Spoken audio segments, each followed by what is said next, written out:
Morning, Andrew. Morning, Vincent. Okay, so the week before. Yeah, but we'll have to say the week ahead first. Oh, yeah? Because this weekend, Andrew is flying out of Hong Kong, so this will be the last episode of the week before for the year of the horse. Yes, that's right. That's right. I'm going to be flying down to Singapore. Everybody keeps saying, oh, Singapore's pulling ahead of Hong Kong. Well, I'm going to go down and check it out myself. Oh, it's a Valentine's trip, huh? Well, with me and the wife and the kids. So it's going to be a full family package. So, all right. Yeah. So the week before. The week before. I mean, yeah, yesterday, Tuen Mun.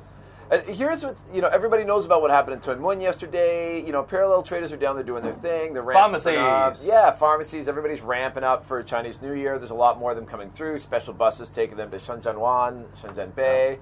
Right? Or you see some out the window there. Yeah. And, protest groups are out protesting these guys now. Right? Civic Passion and this new group, Hong Kong Indigenous. And it got ugly.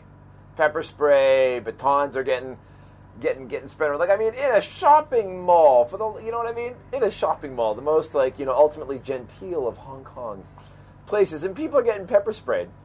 And, I was following this all yesterday because all the kind of Twitterati, all the people that are, keen on using Twitter as a medium to get the word out in Hong Kong, it really exploded during Occupy. They were so happy they had something to go report on live and, moment to moment up in Tuen. They were all up in Tuen Mun, getting all over this. So if you wanted to get the photos, one of them I loved that he actually was like, I am so loving this. Is that wrong? Is that wrong? I'm like, maybe a little, but whatever. So that was the big news yesterday, and it is just part of this ongoing saga of our relationships with the mainland. And I said this in an op-ed before I started Harbor Times 2 years ago in the South China Morning Post, and I said, this is a problem, but we should accommodate it. We should give these people an opportunity to come here because that's what Hong Kong was founded on. Poor people coming from China in the trading business. That's the generation that built the city and made it great. If these people are coming, let's accommodate them. But a lot of online bloggers is going to criticize you for that. Oh, I'm sure. That is not They are saying that we should shut them out. Yeah, which is just wrong. If they're coming, if we want to move container after container after container, we expand the port. We have more cargo coming through the airport. We expand the airport and the cargo facilities. Well, with these guys, why don't we have dedicated lanes for them to move through, dedicated cars on trains in the MTR where they pay extra to go on with their luggage, right? Why don't we set up repacking stations where they maybe have a small surcharge and they can go there to repack? I was saying this morning that the MTR from the exit to the platform, there actually a lot of space, public open space. Sure.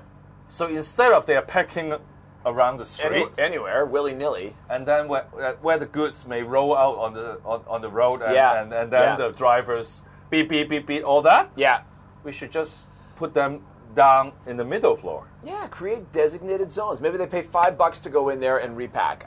It's a business. It's a legitimate, honest work.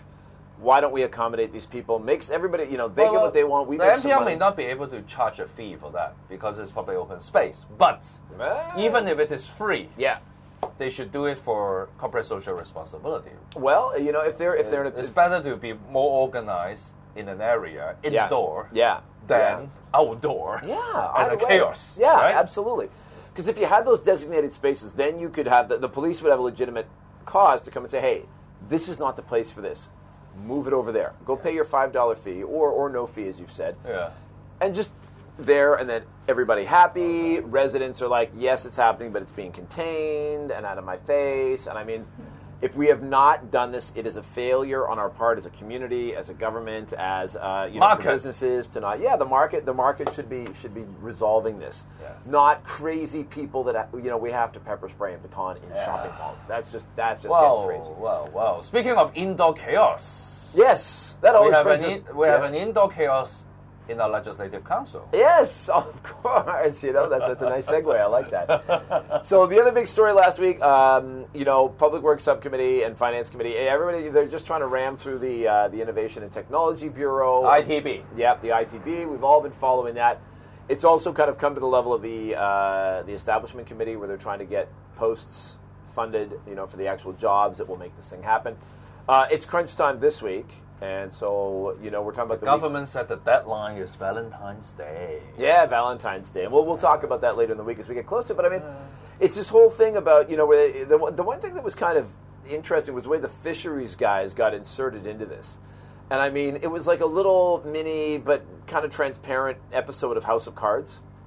You know what I mean? From a political standpoint, it was like, oh, here's the fisheries guy looking like he's doing something for his constituents, but knows in advance he is going to get shot down. Like, we are going to put you up just so we can move you out of the way and pit the fishery guys against the technology guys. And it was like Stephen Ho gets to go like, oh, well, guys, I'm out here doing my best for you, but, these guys, pandems, are screwed. Do you play basketball? Huh? Do you play basketball? I've played a bit in my day. It's kind of like the pick. The pick and roll. It's kind of like a pick and roll. Yeah. Fisheries is like, okay, just stand there and, you're not going to get a shot on the basket, but you'll make things happen for us. Oh, yeah. Yeah, so that's another one to watch, is if the government's going to try to get a little bit more sophisticated in terms of using, like a pick and roll.